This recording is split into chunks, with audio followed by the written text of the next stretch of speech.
নমস্কার বন্ধুরা, আপনারা দেখছেন আপনাদের প্রিয় বাংলা ইউটিউব চ্যানেল 22 বর্ধমান। আমি অলোক রঞ্জন আপনাদের সামনে ডাব্লিউবিপি লেডি কনস্টেবল 2018 প্রশ্নপত্রের ম্যাথ সাবজেক্টের পার্ট 2 নিয়ে হাজির হলাম।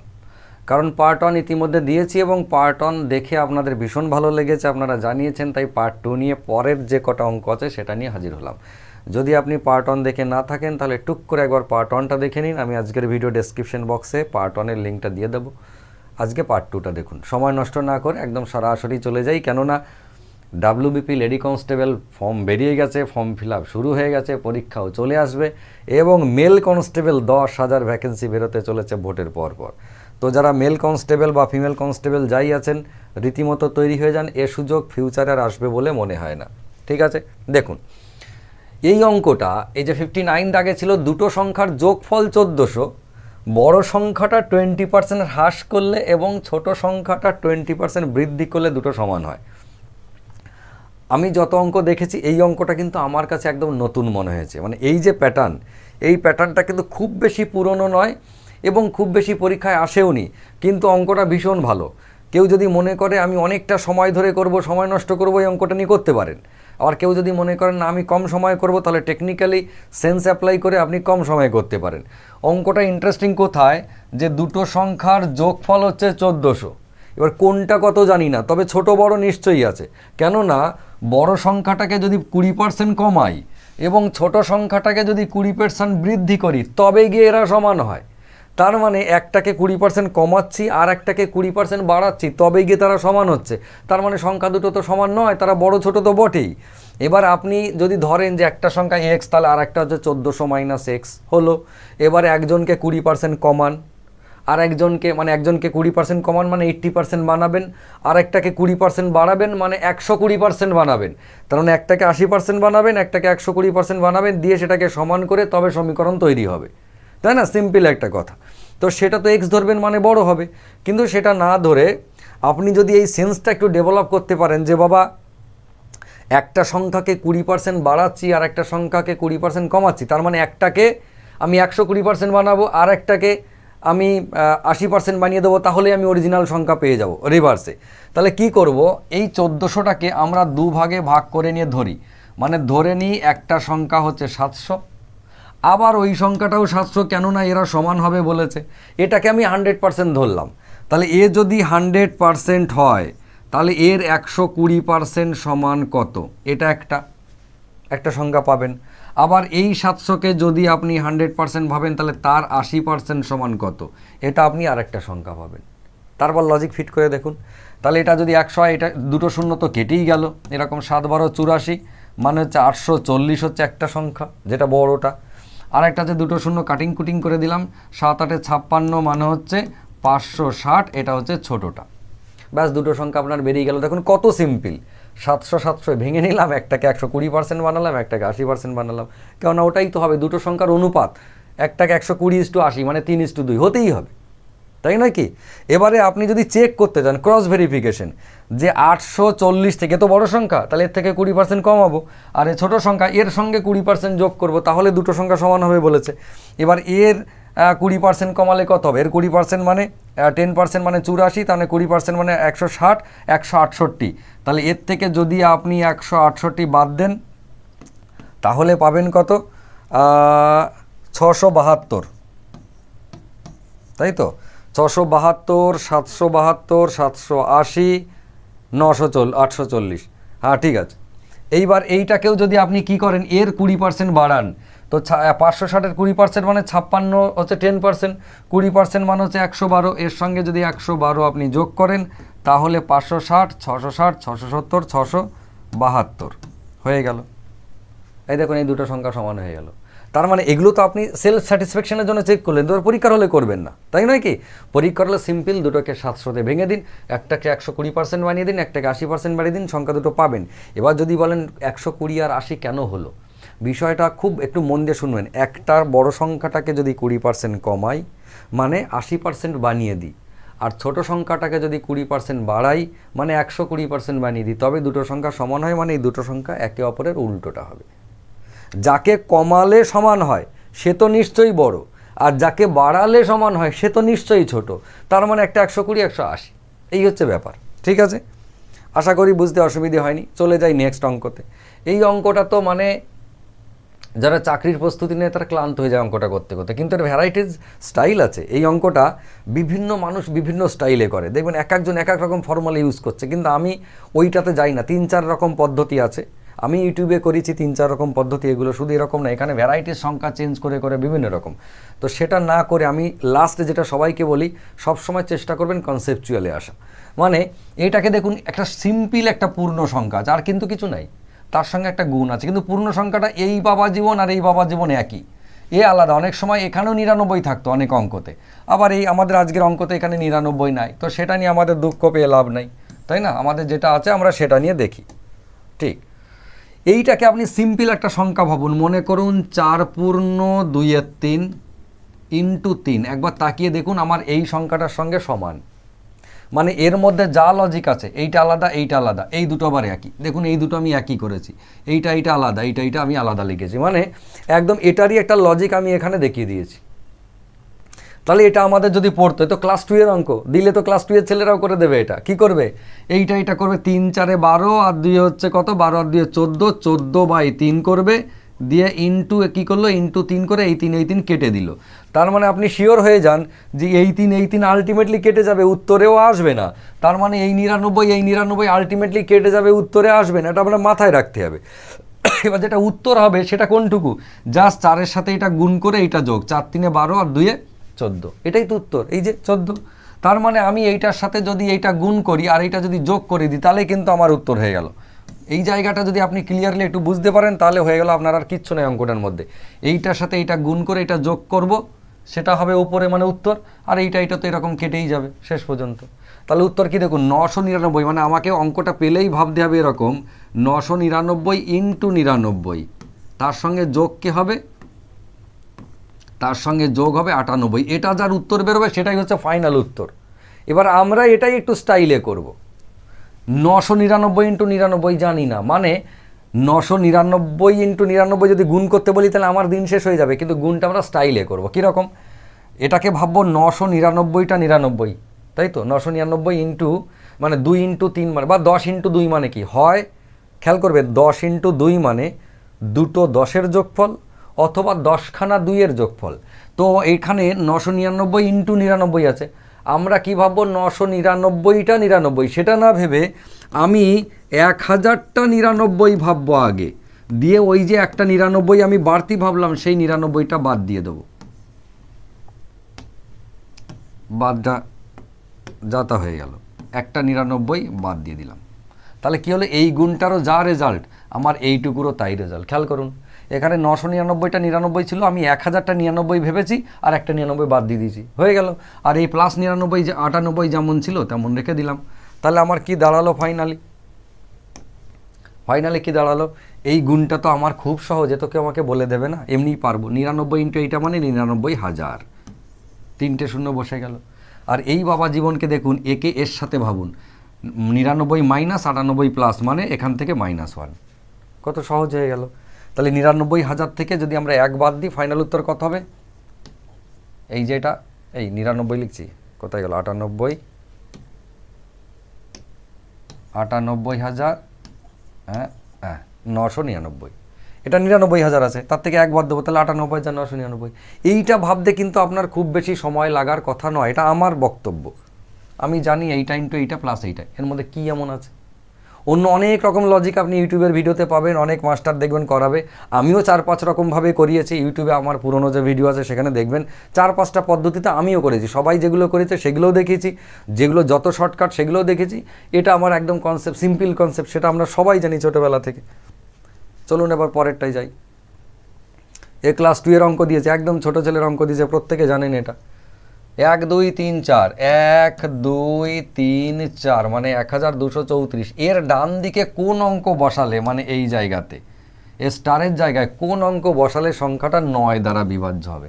এবার 9 দ্বারা বিভাজ্য হওয়ার সূত্রটা নিশ্চয়ই মনে আছে, আমার বিভাজ্যতা চ্যাপ্টারে নিশ্চয়ই আপনারা গেছেন।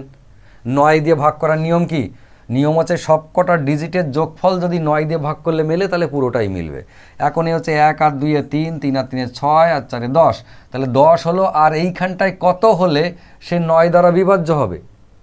নিশ্চয়ই এইখানটায় 8 হতে হবে। এই জায়গাটা কত হবে তো খেয়াল করে নি, যেটা 8, তাহলে কি বলে 18 হয়ে যাবে। কারণ 1 আর 2 এ 3, 3 আর 3 এ 6, 6 আর 4 এ 10, আর 8 18, যেটা 9 দ্বারা বিভাজ্য। সিঙ্গেল ডিজিট বসাতে হবে, তার বেশি তো উপায় নাই। তাহলে একমাত্র 8ই আছে, যেটা ওখানে বসালে সেটা 9 দ্বারা বিভাজ্য হবে। ব্যাস হয়ে গেল উত্তর। চলে আসুন নেক্সট। এটাও ক্লাস 2 এর অঙ্ক। যারা লসগু গসগু চ্যাপ্টার করেছেন তাদের জন্য এটা ক্লাস 2 এর অঙ্ক মনে হয়। দুটি সংখ্যার লসাগু 1050, গসাগু 35, মানে HCF যেটা, এই তো ব্র্যাকেটটা উঠে গেছে। এই কোশ্চেনে সুন্দর করে বাংলার সাথে ইংরেজি পাঞ্চ করে করে দেওয়া ছিল। একটা সংখ্যা 210 হলে অন্যটা কত? এটা ছোট ছেলের অঙ্ক। লসাগু 1050 ইন্টু গসাগু, ছোট্টবেলায় শিখেছি সূত্র, দুটোর গুণফল সমান সংখ্যা দুটোর গুণফল। তাহলে লসাগু ইন্টু গসাগুকে একটা সংখ্যা দিয়ে যদি ভাগ করি তাহলে আর একটা সংখ্যা তো পাবো। কাটবো, 35-এর ডবল হচ্ছে 70, 70-এর 3 গুণ এইটা, তার মানে বাস্তবে 35-এর 6 গুণ হচ্ছে এইটা। এটাও কাটাকাটি করার একটা রাস্তা। 35 দিয়ে একবারে কাটবেন, দেখুন কীরকম। 35-এর ডবল তো 70, 2 গুণ করলে 70, তার 3 গুণ করলে 210, 3 সাথে 21, তাহলে 2 গুণের 3 গুণ মানে 6 গুণ, তার মানে 35 ইন্টু 6 মানে 210। এবার এইটা যদি কাটি তাহলে সিম্পল একটা আপনার একটু কষ্ট হবে, 175, তাও খুব একটু কষ্ট হওয়ার কথা নয়। এই একটা ভাগ করলেই হয়ে গেল, উত্তর হচ্ছে 175, তাই না? চলে আসি নেক্সট।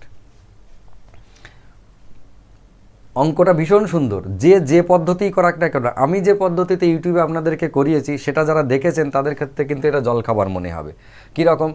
একটা আয়তকার মানে রেক্ট্যাঙ্গুলার মাঠের দৈর্ঘ্য এই রে পন্থের হয়ে গেছে, তার প্রস্থের 1.5 গুণ, মানে একটা আয়তকার মাঠ মনে করুন। এইটা হচ্ছে আয়তকার মাঠ। এর দৈর্ঘ্য বলছে প্রস্থের 1.5 গুণ, মানে প্রস্থ যদি 1 হয় তাহলে দৈর্ঘ্য হচ্ছে 1.5 হলো।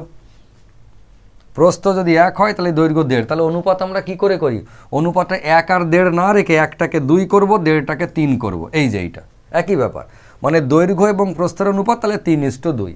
তাহলে আমার হিসেবে দৈর্ঘ্য এবং প্রস্থের অনুপাত 3:2। ওরা আর কি বলেছে, এর যদি পরিসীমা 600 মিটার হয় তাহলে ক্ষেত্রফল কত?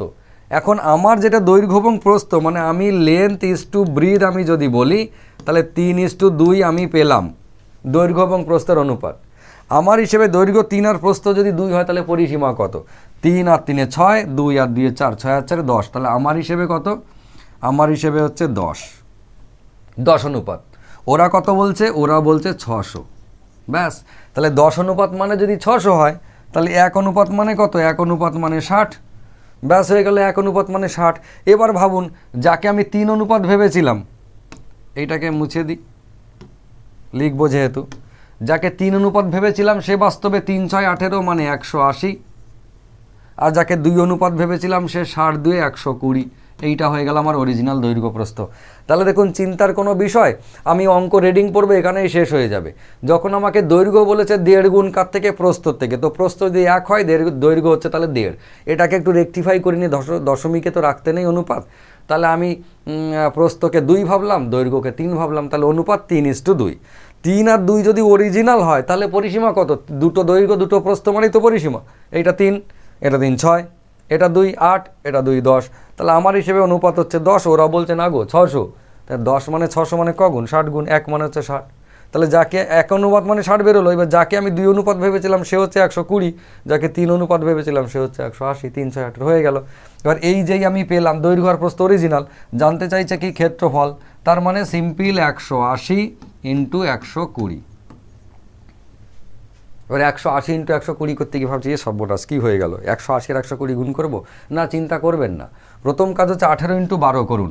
এই যে 180 শূন্য আর এই শূন্য মানে দুটো শূন্য লাস্টে বসিয়ে দিনে তো আমাদের ছোট্টবেলায় শিখেছি। এবার 18 ইন্টু 12, 18 ইন্টু 12কে যদি আপনি ভাবেন কঠিন তাহলে কঠিন, নাহলে আমার মতো ভাবুন। 18 ইন্টু 12 না ভেবে, মানে 12খানা 18 না ভেবে আপনি 10টা 18 আর 2টো 18 ভাবুন।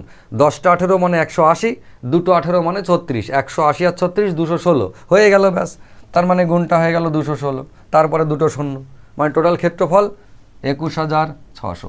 এই যে গুণটা আমি যেভাবে করলাম, দেখবেন আমি ইউটিউবের ভিডিও করার সময় এরকমভাবে গুণ করি, গুণ যোগ বিয়োগ যা পাই, মানে আমাকে তো কেউ দেখতে আসবে না যে আমি গুণটা খাতায় লিখে করলাম না মাথায় লিখে করলাম, কেউ দেখতে আসবে না। ফলে আমার নিজের স্টাইল, আমার নিজের যেটা সহজ মনে হয়, আমি গোটা পারি না ভাই, কি করব, আমি কেটে কেটে কেটে কেটে ছোট ছোট করে করি। আপনারাও ছোট করে করবেন, ভাল লাগবে আশা করি। ঠিক আছে, নেক্সট দেখুন, এ তো আরও সুন্দর। আমি এই অঙ্কগুলো ইউটিউবে করিয়ে করিয়ে একেবারে পচিয়ে ফেলেছি। একটা দিনে এর উপরে গোটা 10খানা করে অঙ্ক করিয়েছি এগুলো। একটা বর্গক্ষেত্রের প্রতিটা বাহুর দৈর্ঘ্য 10% বৃদ্ধি করা হলে ক্ষেত্রফল শতকরা কত বৃদ্ধি পাবে? বর্গক্ষেত্রের বাহু হোক, আয়তক্ষেত্রের বাহু হোক, এরকম বলছে প্রতিটা বাহু যদি 10% বাড়াই, তো এই ধরনের অঙ্কতে আমি ভাবতে বলেছিলাম সব সময় কিচ্ছু করবে না, চোখ কান বন্ধ করে বর্গক্ষেত্রের একটা বাহু 10 আর একটা বাহু 10। আয়তক্ষেত্রে হলেও একই ধরতে, আমি শিখিয়েছি দেখবেন ইউটিউবে। তাহলে ক্ষেত্রফল কত বর্গক্ষেত্রের? বাবা জীবন 100, পুরনোটা। নতুনটা বলেছে বর্গক্ষেত্রের প্রতিটা দৈর্ঘ্য কি হয়েছে, 10% করে বেড়েছে। এই বাবা গো, তো দেখে তো বর্গক্ষেত্র মনে হচ্ছে না, কিছু মনে করবেন না, আয়তক্ষেত্র টাইপের হয়ে গেছে, কিন্তু এটা বর্গক্ষেত্র। হ্যাঁ, তাহলে 10% বেড়েছে, মানে 10-এর 10% কত? 1। তাহলে টোটাল কত হবে? 11। দেখুন, 10-এর 10% যদি বাড়ে, 10-এর 10% মানে 1, তাহলে হয়ে গেছে 11। এইটা বাহুটাও কিন্তু হয়ে গেছে 11। তাহলে নতুন ক্ষেত্রফল 11 11 121 হয়ে গেল নতুন ক্ষেত্রফল। পুরনো কত ছিল? 100। তাহলে বেড়ে হয়েছে কত? 121। তাহলে বেড়েছে কত? বেড়েছে 21। এটাই কি পার্সেন্টেজ? হ্যাঁ, এটাই হচ্ছে পার্সেন্টেজ। কেন? কারণ হচ্ছে বেসটা 100, এই যে 100তে বেড়েছে 21, তাহলে ওটাই পার্সেন্টেজ। ঠিক আছে, আমি এই প্রসঙ্গে বলে রাখি, আয়তক্ষেত্রেও যদি এটা থাকতো, আপনার মনে হতে পারে আয়তক্ষেত্র দুটো বাহুই কি 10-10, আপনি ধরে নেবেন 10-10, একই অঙ্ক, সেম, কোনো ফারাক নাই। আয়তক্ষেত্র এটাও 10 ওটাও 10, যদিও বর্গক্ষেত্রের সঙ্গে তার বৈশিষ্ট্যের মিল নাই, তবুও আপনি অঙ্কের খাতিরে ধরে নেবেন, এটা কেউ দেখতে আসবে না। যদি অসুবিধে হয় আমার ইউটিউবের ভিডিও দেখবেন, আরও আছে। ঠিক আছে, নেক্সট অঙ্কটা দেখুন, এটা বেশ ভালোই। আমি একদম এই ভাষার অঙ্ক করাইনি, কিন্তু স্টাইলের অঙ্ক প্রচুর করিয়েছি। সেটা হচ্ছে একটা শ্রেণীতে টোটাল 81 জন বালকের মধ্যে 81 জন টোটাল আছে, এটা মাথায় রাখতে হবে। তার মধ্যে 66 জন ফুটবল এবং 32 জন ভলিবল খেলতে পারে, এবং 6 জন কোনো খেলাই জানে না, সে কোনো খেলাই খেলতে পারে না। তাহলে আমি এই ধরনের অঙ্কতে কি করি, এরকম একটা রসগোল্লা কি আপনাদের মনে পড়ছে, দিয়ে টোটাল হচ্ছে 81 জন, এটা মাথায় রাখতে হবে আমাকে, টোটাল 81 জন। এর মধ্যে 66 জন বলছে ফুটবল খেলে, মোটামুটি ধরে নিচ্ছি 66 জন, এটা হচ্ছে ফুটবলের ঘর, ফুটবল। কতজন? 66 জন। আর কি বলছে? আর বলছে 32 জন ভলিবল খেলে, মোটামুটি 32 জন ভলিবল খেলে, কিন্তু 6 জন কিছুই খেলে না, মানে 6 জনের জন্য একটা জায়গা রাখতে হবে। 32 জন মনে করুন এরকম, না ছবিটা একটু বড় করতে হবে, তাহলে ছবিটা ভাল লাগবে। একটু বড় করি, হ্যাঁ। 66 জন মানে এইরকম, এতটা নি 66। এবার একটু কালিটা পাল্টে নিই। এটা হচ্ছে ফুটবল খেলে, আর এইটা হচ্ছে 32, এটা করছি 32। এটা কি খেলে? এটা হচ্ছে ভলিবল, তাই তো? আচ্ছা, এটা ভলিবল খেলে এরা। এই ছবিটা যদি আঁকতে পারেন তাহলে খুব ভালো। আর এইখানে যে 6 জন আছে, এরা কিছুই খেলে না। কালি কি পাল্টিয়ে দেবো? কালি আর কি আছো বাবা? আর ব্লু আছে, ঠিক আছে। এই 6 জন এরা কিন্তু কিছুই খেলে না, এইটা আপনাকে মাথায় রাখতে হবে যে এরা কিচ্ছু খেলে না। তাহলে দেখুন, 66 জন ফুটবল খেলে, 32 জন ভলিবল খেলে, 6 জন কিছুই খেলে না। তার মানে এই যে জায়গাটা, এই জায়গাটা কিন্তু দুটোই খেলে। এইটা আপনাকে বার করতে হবে। কেন বললাম আমি? কারণ হচ্ছে টোটাল 81 জন, 66 জন যদি ফুটবল খেলে, 32 জন যদি দুটো খেলাই খেলে, 6 জন যদি কিছুই না খেলে, তাহলে টোটাল কতজন এখানে খেলার গল্প? 60, 38, 90, 96, 98 আর 6 104, 104 জন হয়ে গেল। তখন মনে হচ্ছে এই রে, টোটাল ছেলে তো আছে 81 জন, এই 104 জন কোথা থেকে এলো? 66 জন ফুটবল খেলছে, 32 জন ভলিবল খেলতে পারে, আর 6 জন কিছুই পারে না, তার টোটাল তো 104 জন হয়ে গেল। 104 জন তো নাই। তখন আপনাকে ভাবতে হবে, ছবিটা আমি আগে এঁকেছি তাই, তখন আপনাকে ভাবতে হবে যে নিশ্চয়ই দুটো খেলাই খেলে এমন লোক কিছু আছে, সেইটা খুঁজে বার করতে হবে। সেইটা হচ্ছে এই জায়গাটা। তাহলে সেটা তাকে কোথা থেকে পাবেন? এই 104 থেকে আপনি বাদ দেবেন 81, তাহলে থাকছে কত? 23। এই 23 জন হচ্ছে এই জায়গাটা ধরে বসে আছে। এই 23 জন কে? এই 23 জন হচ্ছে এই জায়গাটা। যা, সর্বনাশ করেছে, লাল কালি দিয়ে দিচ্ছি, কত মুছে গেল গো। হ্যাঁ, তাহলে এই জায়গাটা হচ্ছে 23 জন, এটা আমাকে মাথায় রাখতে হবে, যেটা দুটো খেলাই খেলে। কী কল? ফুটবল আর হচ্ছে ভলিবল, দুটোই খেলে, ফুটবল প্লাস ভলিবল। আমাদের অঙ্ক কি জানতে চেয়েছিল? কতজন বালক উভয় খেলাই খেলতে জানে, সেটা হচ্ছে ওই লাস্টে 23 জন। এইটা একটু ক্লিয়ারলি বুঝুন। টাইম তো অনেক হচ্ছে বুঝতে পারছি, কিন্তু আসলে আমাদের উচিত হচ্ছে, যদিও আমি বেসিকের দিকে যাচ্ছি না, কেননা এই যে অঙ্কগুলো, এই অঙ্কগুলো যদি আমি অ্যানালাইসিস করি, 10টা অঙ্ক অ্যানালাইসিস করলে আমি 40খানা অঙ্ক বানাতে পারি। এটা আমি ক্লাসেও করে থাকি, আমাদের যে পেড ব্যাচগুলো রয়েছে সেখানেও করি, বা ইউটিউবে দেখবেন আমার পেড ব্যাচে যে আলাদা পড়াই তা নয়, পেড ব্যাচেও যা আমার ইউটিউবের ভিডিওতেও তাই, কোনো জায়গাতেই কঞ্জুসি করি না। যখন পড়াই তখন মন দিয়ে যেটুকু আমি পারি আমি সেটুকুই বোঝানোর চেষ্টা চালাই, তো আমার পেড ব্যাচে হোক আর ফ্রি ব্যাচে হোক, সেটা বিষয় নয়। তো এই অঙ্কগুলো সবসময় কি একটু সময় বেশি পেলে একটা অঙ্ককে ভেঙে 4খানা করা যায়। এর মধ্যে যত রকম প্যাটার্ন আছে, আর কীভাবে এর উত্তর জানতে চাইতে পারত, বা এই অন্যান্য অপশানগুলোকে উত্তর বানাতে গেলে ডেটাতে কোন ধরনের পরিবর্তন আনতে হতো, এইগুলো যদি আপনি করতে থাকেন তাহলে প্রচুর অঙ্ক শিখবেন। 10খানা অঙ্ককে ভেঙে দেখলেন আপনি 40খানা অঙ্ক শিখে গেছেন, এটা খুব প্রয়োজন, তাই না? এবার আমি এইখানটায় আসি। ফুটবল খেলছিলাম 66 জন, 32 জন খেলছিলাম ওইটা, তাহলে 66 আর 32 হচ্ছে 37, 90, এটা 98 জন এখানেই হয়ে গেল। আপনার একটা প্রশ্ন থাকার কথা না, 66 আর 32 যোগ করলে এখানেই তো হয়ে গেল 98। কী একটা অদ্ভুত ব্যাপার, আছে 81 জন, তখন ভাবতে হবে এ বাবা দু দলেই আছে, তার মানে এই 23 জন, এই 23 জনের সাথে এইখানে যারা আছে টোটাল 66-র মধ্যে 23 আছে, এই দুটো জায়গা মিলে 66, তাহলে 66 জন খেলছে ফুটবল। এদের মধ্য থেকে যারা ফুটবল খেলছে তাদের মধ্যে 23 জন এরা আবার ভলিবলের টিমেও ঢুকে পড়েছে, ওরা ভলিবলও খেলে, আবার শুধু ভলিবল এই জায়গাটা খেলে, শুধু ফুটবল এই জায়গাটা খেলে, এইটাই হচ্ছে ব্যাপার, তাই না? লোক বেশি হয়ে যাচ্ছে মানেই জানতে হবে উভয় খেলা খেলছে, এই হচ্ছে ব্যাপার। নেক্সট, দুটি সংখ্যার, আজকের এই প্যাটার্নের লাস্ট অঙ্ক, সময় পার হয়ে যাচ্ছে। দুটি সংখ্যার সমষ্টি 144 এবং অন্তর হচ্ছে 36। অন্তর মানে কি?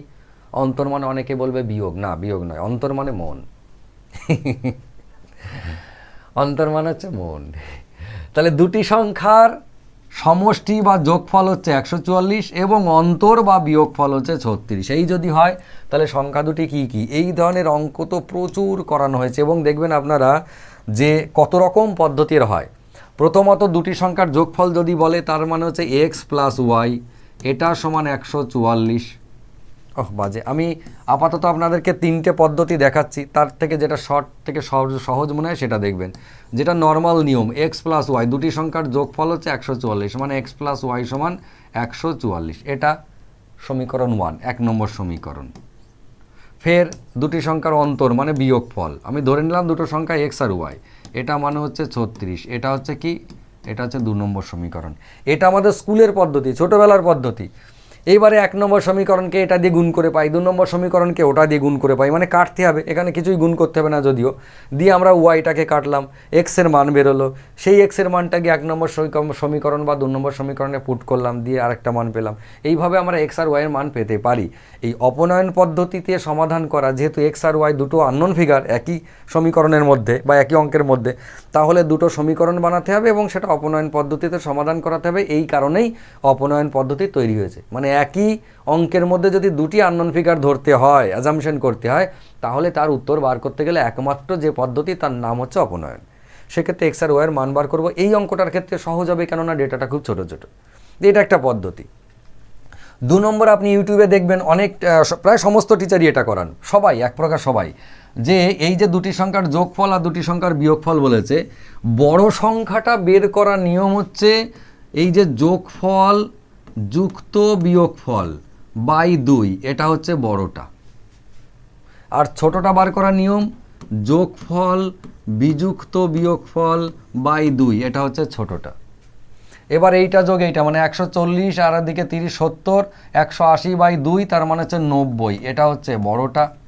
তাহলে 90 যদি বড়টা পাই, তাহলে আর 54 আর 144 হচ্ছে টোটাল, তাহলে 54 পাবো ছোটোটা। এটা এমনিই বার করা হয়ে যায়, ফর্মুলা দরকার হয় না।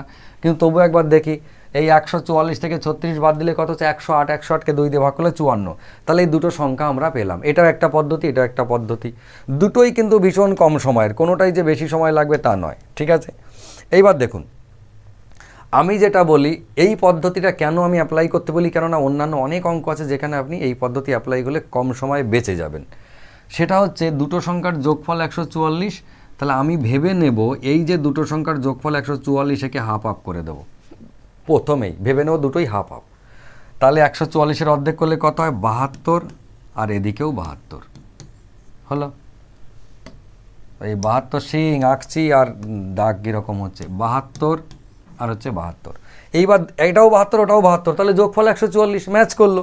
কিন্তু এদের মধ্যে যে অন্তর মানে বিয়োগফল এ তো শূন্য, তাহলে আমার তো অঙ্কের সাথে মিললো না। ওরা অন্তর কত বলেছে 36, তাহলে আমরা কি করব এই দুজনের মধ্যে দুটো সংখ্যাকে এমনভাবে ছোট বড় বানাবো, এখন দুজনেই সমান আছে কিন্তু দুজনকে এমনভাবে ছোট বড় বানাবো যেন ওদের অন্তর মানে হৃদয় মানে বিয়োগফল যেন 36 হয়। তো দুটো সংখ্যার মধ্যে এখন হচ্ছে বিয়োগফল শূন্য, যদি বিয়োগফলটাকে 18 বানাতে হয়, এই 36 বানাতে হয়, তাহলে একজনের কাছ থেকে 18 কেটে আর একজনকে দিতে হবে। খেয়াল করুন, +-18 করতে হবে। কেন বললাম? দুজনের মধ্যে গ্যাপ যদি 4 বানাই তাহলে 2 কেটে একে 2 দেবো। দেখুন এদের দুজনের মধ্যে গ্যাপিং আমি 36 বানাতে চাইছি, তাহলে একজনের কাছ থেকে যখন 18 কেটে নিলাম অটোমেটিক 18 বড় হয়ে গেল, সেই 18 যখন এর সাথে জুড়ে দিলাম তখন এ 36 বড় হয়ে গেল, তার মানে দুজনের মধ্যে গ্যাপ 36 হয়ে গেল। যদি এর সাথে 18 যোগ করি তাহলে হয়ে যাচ্ছে 90, আর এর থেকে 18 যদি বাদ দিই তাহলে হয়ে গেল 54। ব্যাস, একটা সংখ্যা হচ্ছে 90 আর একটা সংখ্যা 54। এই যে কনসেপ্টটা কারো ক্ষেত্রে মনে হতে পারে যে এটা একটু কেমন লাগলো, কিচ্ছু ভাবার দরকার নেই। বড় সংখ্যা মানে যোগফলটাকে হাফ হাফ চিরে দিন, দিয়ে যেটা বিয়োগফল ওর হাফ নিন, একজনের কাছ থেকে হাফ কেড়ে আর একজনকে হাফ দিন। তো হাফ কেড়ে এর থেকে হাফ কেড়ে নিন, -18 করুন, দেখুন 54, এর সাথে +18 করুন, দেখুন 90 হয়ে গেল। বোঝা গেল? অঙ্ক শেষ, আর কিছু নাই। এই পদ্ধতি আপনাকে ফিউচারে অনেক কাজে দেবে। ঠিক আছে, তাহলে আজকে আপাতত এটুকুই, কেননা সময় অনেক হয়ে যাচ্ছে। আমি জানি না আপনাদের কেমন লাগবে, পার্ট 1 ভালো লেগেছিল তো বুঝতে পারলাম, পার্ট 2টাও যদি আপনাদের ভালো লেগে থাকে তাহলে অবশ্যই অবশ্যই মুছে চলে গেছে, যা কোনো অসুবিধা নেই, মুছে যখন গেছে তখন যাক। পার্ট 2টাও কেমন লাগলো জানাবেন, তাহলে আমার আর কটা অঙ্ক আছে এটাতে সেটা আমি পার্ট 3তে নিয়ে চলে আসবো। তবে যদি আপনাদের মনে হয় যে এই যে পার্ট 1 পার্ট 2 পার্ট 3 তিনটে পার্টে আমি একটা সালের অঙ্কগুলো ভাগ করে দিলাম, খুঁজতে অসুবিধা হচ্ছে, যদি মনে হয় তাহলে বলবেন, তাহলে 3টে ভিডিওকে পাঞ্চ করে একটা আপলোড করে দেবো, তাহলে এক জায়গাতে আপনি পুরো 18 সালের অঙ্ক কটা পেয়ে যাবেন। ঠিক আছে, তাহলে আপাতত আজকে আসি। সবাই ভালো থাকুন, সুস্থ থাকুন, সুন্দর থাকুন এবং দেখতে থাকুন আপনাদের নিজের চ্যানেল, প্রিয় চ্যানেল 22 বর্ধমান, এবং তার সঙ্গে 22 ম্যাথ পাগলা, যেটা আমাদের নতুন চ্যানেল। যদি আপনি না জেনে থাকেন, 22 ম্যাথ পাগলা চ্যানেলটায় শুধুমাত্র অঙ্ক ভিডিও আপলোড করার জন্য আমি তৈরি করেছি, প্রায় 2-3 সপ্তাহ হয়ে গেল। আর এই যে 22 বর্ধমান দেখছেন, এইটাতে এবং সমস্ত রকম ভিডিও থাকবে, জিকে হোক, রিজনিং হোক, ইংরেজি হোক, কারেন্ট অ্যাফেয়ার্স, আমার অঙ্ক, মোটিভেশনাল ভিডিও, চাকরির খবর ইত্যাদি ইত্যাদি সমস্ত কিছু থাকবে। ঠিক আছে, তাহলে আজকে আপাতত আসি। সবাই ভালো থাকুন, সুস্থ থাকুন, সুন্দর থাকুন। নমস্কার।